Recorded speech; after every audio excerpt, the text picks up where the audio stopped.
അച്ഛനെന്താ ഈ നേരത്തെ? വട്ട് അല്ലാതെന്താ? എടാ സണ്ണിക്കുഞ്ഞെ, ഇന്ന് ഞങ്ങളുടെ 15th വെഡിങ് ആനിവേഴ്സറി നിനക്ക് അറിഞ്ഞുകൂടെ? Sorry, happy birthday. സന്തോഷപ്രദമായ നീണ്ട 15 വർഷത്തെ ദാമ്പത്യ ജീവിതത്തിന്റെ ഒരാഘോഷം. ശരി. പിള്ളേരെല്ലാം ഡ്രൈവർ നായരെ ഏൽപ്പിച്ചിട്ട് ഞങ്ങളൊന്ന് കറങ്ങാൻ ഇറങ്ങിയതാ. പാതിരാത്രിയിലോ? ഈ ഹണിമൂണിന് പാതിരാവുന്നോ പരാവെളുപ്പൊന്നോ ഉണ്ടോ? കടപ്പുറത്തിരുന്നപ്പോ എനിക്കൊരു ഐഡിയ. ഇന്നത്തെ രാത്രി സ്ഥിരം കിടപ്പുമുറി വിട്ട് മറ്റെവിടെയെങ്കിലും ഉറങ്ങാമെന്ന്, ജസ്റ്റ് ഫോർ എ ചേഞ്ച്. അപ്പോഴാ എനിക്ക് നിന്റെ വീടിനെ പറ്റി ഓർമ്മ വന്നത്. അതല്ല, നിനക്ക് വല്ല ബുദ്ധിമുട്ടുണ്ടോ? എനിക്കൊന്നുമില്ല. പിന്നെ ഞങ്ങളുടെ ഈ ത്രില്ലും മൂടും ഒക്കെ കണ്ട് നിനക്ക് ഒരു പെണ്ണ് കെട്ടണമെന്ന് തോന്നുകയാണെങ്കിൽ ഒറ്റ വെടി 2 പക്ഷി. നീ വന്നേന്ന് ഒരു പെഗ്ഗെട്. ചേച്ചി കടിക്കാം. ഒരു പെഗ്ഗെട്. നീ വാ, ഒരു പെഗ്ഗെടുക്കാൻ. അല്ല ചേച്ചി. ആഹാ. അപ്പോ നിനക്ക് ഞങ്ങളുടെ വെഡിങ് ആനിവേഴ്സറി ഒന്നും ഓർക്കാനില്ല. അത്യാവശ്യമായിട്ട് എനിക്ക് ഒരു ജോലി ബിസ്കി ഉണ്ട്.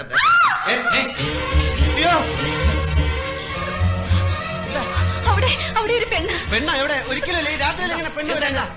അവിടെ ഒരു പെണ്ണ്. പെണ്ണൊന്നുമില്ല അവിടെ. നീ ശരിക്കുണ്ടോ? അതെ, വെളുത്ത ഫ്രോക്ക് ഇട്ടൊരു പെണ്ണ്. അയ്യോ, അത് ഞാൻ പറഞ്ഞിട്ടുണ്ടെന്ന് തോന്നുന്നു. ഇവിടുത്തെ ജോലിക്കാര് പല്ലും കണ്ടേ. നമ്മളെ ഈ വീട് വാങ്ങിച്ച ഫ്രഞ്ചാരി മദാമേടന്നല്ലേ, അവരുടെ ഒരു ആന്റി ഇവിടെ പോയസം കഴിച്ച് മരിച്ചിട്ടുണ്ട്. അവർ രാത്രി ഫ്രോക്ക് ഇട്ടുണ്ടായിരുന്നു. ഇത് മദാമയൊന്നുമില്ല, മലയാളിയാണ്. ഞാൻ ശരിക്കും കണ്ടതാണ്. എനിക്ക് ആ മദാമയുടെ പരിചയത്തിൽ ഏതെങ്കിലും മലയാളി പ്രേതങ്ങളായിരിക്കുന്നത്. അങ്ങനുണ്ട് ആ മലയാളി പ്രയത്നം. എനിക്കൊന്ന് കാണുമല്ലോ. ആവശ്യമില്ല പ്രയത്നോട് കളിക്കണ്ട. കുഞ്ഞെ, ഞാൻ ആരാന്ന് നിനക്കറിയാമോ? കടമറ്റത്തച്ഛന്റെ ഗോത്രത്തിൽപ്പെട്ടവനാ. ഒരു പ്രയത്നങ്ങളെ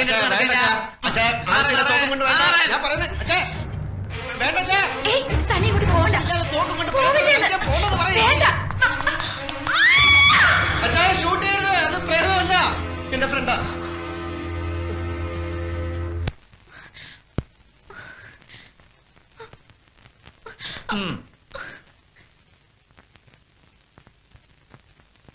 ചേച്ചി, ചേച്ചി തെറ്റിദ്ധരിക്കരുത്. ഞാൻ പറഞ്ഞേക്ക്, സത്യമായിട്ടും ഇത് ഞാൻ കെട്ടാൻ പോകുന്ന പെണ്ണ. അച്ഛാ ശബ്ദിക്കരുത്. ഞാൻ ഈ പ്രയത്നോടും സംസാരിക്കട്ടെ. എന്താ നിന്റെ പേര്? സാന്ദ്ര. സാന്ദ്ര വാളുക്കാരൻ. നിന്റെ അപ്പന്റെ പേരെന്താ? ജോൺ വാളുക്കാരൻ. അയക്ക് സിംഗപ്പൂരിൽ എന്താ ജോലി? ബാങ്കില്. എന്താ ജോലി? ബാങ്കിൽ വർക്ക് ചെയ്യുന്നു. നിന്നെ ഇവൻ കെട്ടുമെന്നുള്ള ഉറപ്പാണോ? അതെ.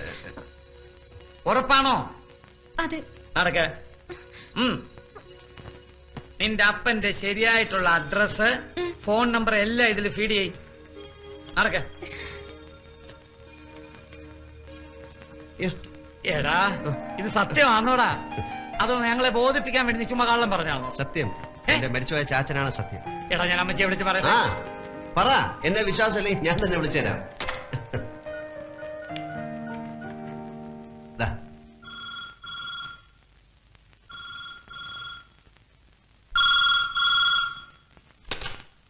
ഹലോ. അതെ, കൊടുക്കാം. അമ്മച്ചി, എന്താ സാറേ ഈ രാത്രിയിലെ? സിംഗപ്പൂരിൽ നിന്നാ, കുരുവിള സാർ. ഹലോ. പിന്നെ ഞാനും സണ്ണിച്ചനും ഗീതയും കൂടി ഒരു പെണ്ണ് കാണാൻ പോയി. പെണ്ണ് കണ്ടു, ഇഷ്ടപ്പെട്ടു. പെണ്ണിന്റെ നാടും വീടും ഒക്കെ എവിടെയാ? നാട്ടിൽ എവിടെയാണ് നിന്റെ വീട്? തൃശ്ശൂരാ. പെങ്കൊച്ചിന് ജോലിയുണ്ടോ, പഠിക്കുന്നോ? ഏയ് ഇല്ല, പഠിക്കുക. എന്തോന്നാ പഠിക്കുന്നത്? കമ്പ്യൂട്ടർ സയൻസിന് പഠിക്കുക. അമ്മച്ചിയും പെങ്ങന്മാരും അളിയന്മാരും കൂടെ വികാരിയച്ഛനെ കണ്ടിട്ട് ഒരു ദിവസം അങ്ങ് നിശ്ചയിച്ചോ? ശരി.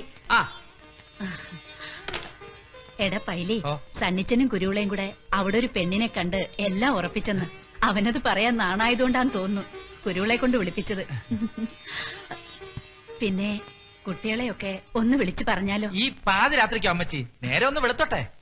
എനിക്കിനി കിടന്ന ഉറക്കം വരത്തില്ല. എനിക്കിനി കുറച്ചു ദിവസത്തേക്ക് ഉറക്കമേ വരത്തില്ല. സണ്ണിച്ചന്റെ കല്യാണമല്ലേ.